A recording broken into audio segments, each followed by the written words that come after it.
Hola a todos y todas, es un placer poder estar el día de hoy con ustedes. Sean bienvenidos a este podcast llamado Cazadores de Microbios, donde lo inauguramos con una serie de grandes hombres dedicados a la ciencia y a la microbiología, ¿no? Una área que recordemos que apenas era nueva en ese tiempo. Y es que la humanidad apenas en ese entonces creía conocer hasta todo lo que le rodeaba. Sin embargo, pues comenzó a conquistar los 5 continentes, se formaron los 195 países, el mundo se pobló con más de 7.9 billones de personas, mientras tanto volteó al cielo y nombró las estrellas y las constelaciones, nombró los 8 planetas y se conoció un ser finito. Sin embargo, se le escapaba un microuniverso. Que hasta ese entonces era bastante desconocido e invisible a los ojos de la humanidad, pero que siempre estuvo ahí incluso antes que nosotros mismos. En la actualidad es posible afirmar que un amplio número de personas se dedican al estudio de los microorganismos y los procesos que involucran. Sin embargo, esto no sería posible sin las aportaciones de quienes sentaron las bases de esta ciencia, los primeros cazadores de microbios, personas que revolucionaron la percepción de la vida misma. Remontémonos pues al año de 1632, donde inició la cacería con el primer cazador de microbios. Me refiero a Anton van Leeuwenhoek, a cuya tenacidad debemos el descubrimiento de estos diminutos animáculos, como él los llamaba.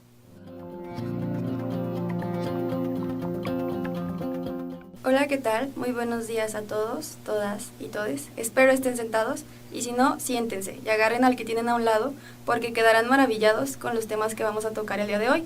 Mi nombre es Itlali Elizabeth y me encuentro con mi compañero José Antonio. ¿Qué tal? ¿Cómo te encuentras el día de hoy? Hola Elizabeth, muy bien, muchas gracias. Contento y emocionado de poder estar en este gran proyecto. Es un gusto estar aquí contigo y un saludo a todos los que nos están escuchando. El día de hoy estaremos hablando de un personaje poco conocido, tanto por el público en general, además de que es casi nada mencionado en los textos. Estamos hablando de Anton van Leeuwenhoek. Dime Elizabeth, ¿Leeuwenhoek ya era alguien del que hubieras escuchado hablar?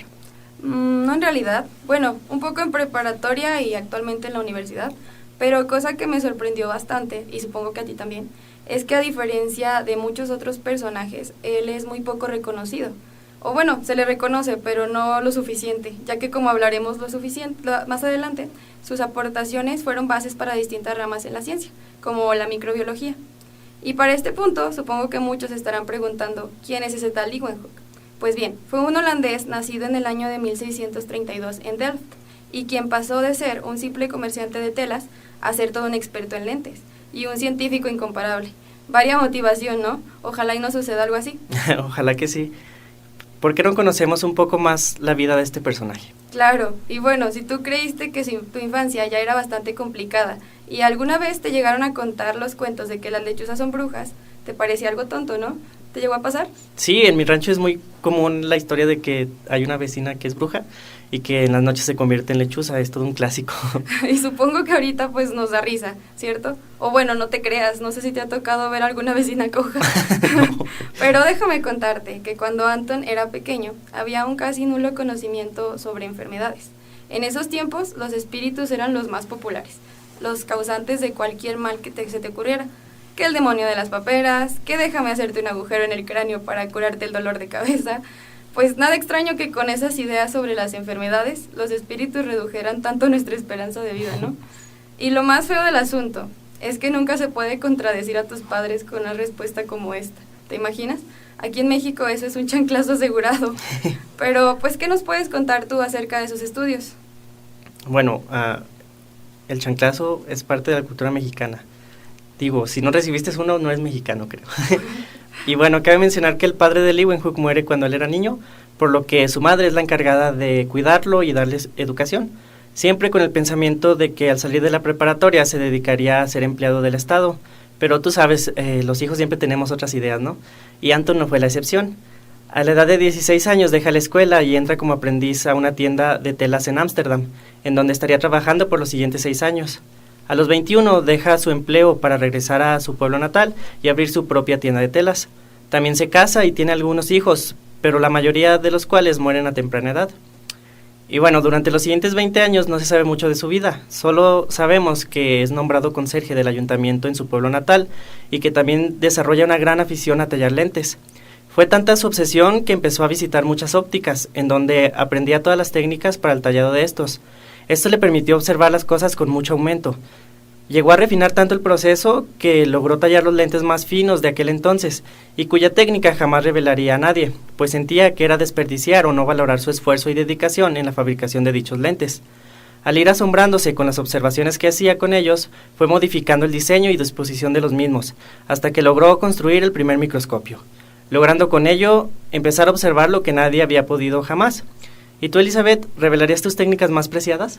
Depende. ¿De cuánto dinero estamos hablando? Y bueno, vaya que es interesante. Era todo un emprendedor entonces. Así es. Su método de observación es descrito como muy obsesivo y meticuloso, pues no se conformaba con solo mirar un par de veces sus objetos de estudio, sino que llegaba a hacerlo cientos de veces, siempre haciendo anotaciones y dibujos muy meticulosos sobre lo que observaba. Pero, ¿qué más nos puedes contar sobre su vida? Pues bueno, déjame platicarte que para 1665 Robert Hooke había publicado un libro que se llamaba Micrografía, donde aparecían bocetos de lo que él había logrado observar bajo sus lentes. Para ese momento pues eran lupas aún. Así fue como Leeuwenhoek observó todo lo que Hooke ya había observado, le surgió esa curiosidad y empezó con cosas básicas como el aguijón de una abeja, que la pata de un piojo. Sin embargo, pues sus lentes eran tan delgados y finos que logró observar más allá de lo que Hooke. Y obviamente su curiosidad no lo dejaría conformarse con observar lo que alguien más ya había visto. Imagina a Leeuwenhoek paseando por los canales de Delft, repletos de algas a las que llamaba nubes verdes. Fue ahí donde encontró pequeños animalillos. Sin saberlo, estaba dando un salto en el tiempo, aportando a la protistología, ya que aunque para ese momento no se conocían los términos bacteria, protista o incluso microorganismo, pues fue el primero en observarlo, ¿no? Era una persona bastante curiosa, como ya dices, era muy obsesivo y era necio, capaz de sobrellevar las peores críticas. Porque pues obviamente para todos él era el vecino chiflado, ¿no? ¿Hay alguno de estos por tu casa? Hola, me presento. Todos me ven raro cuando me pongo a montar insectos que encuentro muertos, pero bueno, cada quien tiene sus gustos y aficiones. Y eso que son organismos que ya todos conocemos, ¿no? Imagínate lo emocionante que fue para él ver a través de sus lentes y quererle contar a todo el mundo lo que él observaba, pero pues obviamente todo el mundo lo juzgaba loco. Sus bocetos ilustraban algo totalmente desconocido e irreal en ese entonces. Era más fácil creer en un unicornio. Pero pues él siguió registrando todo lo que observaba. Y con el tiempo llegó a oídos de la Real Sociedad Científica de Londres, con la que intercambió cartas durante años. Al inicio, pues sus aportaciones no eran tomadas en serio, como te digo, los juzgaban a loco. Pero gracias a la influencia de grandes personajes como Robert Hooke y sus descubrimientos sobre la célula, sus cartas a futuro pues tendrían gran relevancia. ¿Qué me puedes contar tú sobre sus descubrimientos? ¿Qué hace a este personaje tan importante para la ciencia? Bueno, tiene pues muchas aportaciones, pero las más relevantes tenemos la descripción del esperma de diferentes especies, incluido pues el humano. También hace estudios en los glóbulos rojos, la estructura del ojo, descubre los bastones de la retina, estudia el tejido conectivo y epitelio de la córnea y el aspecto estriado de algunos músculos. Pero además de hacer todas estas observaciones, lo que más destaca es que fue el primero en darse cuenta de que en una simple gota de agua existe todo un universo microscópico, con diferentes tipos de microorganismos que hasta aquella época eran desconocidos, dando paso a este gran mundo que en las décadas siguientes se haría tan famoso e interesante, pues estos microorganismos cumplen con varios papeles en la biosfera, y que el humano pues se iría dando cuenta de ello poco a poco. ¿No es así, Elizabeth? Así es, José. Si bien, pues, Leeuwenhoek no tuvo la imaginación para deducir que estos microorganismos eran los responsables de esos procesos o de algunas enfermedades, sí sentó las bases para que la microbiología y la medicina y otras ciencias se desarrollaran hasta lo que es ahora. Un ejemplo claro de esto es que gracias a sus observaciones de los espermatozoides se pudo saber cómo se lleva a cabo la fertilización del óvulo, y esto fue un gran avance para el conocimiento sobre la reproducción. Además, imagínate ser el primer hombre que ve su esperma al microscopio y ver que hay movimiento. Yo me hubiera traumado.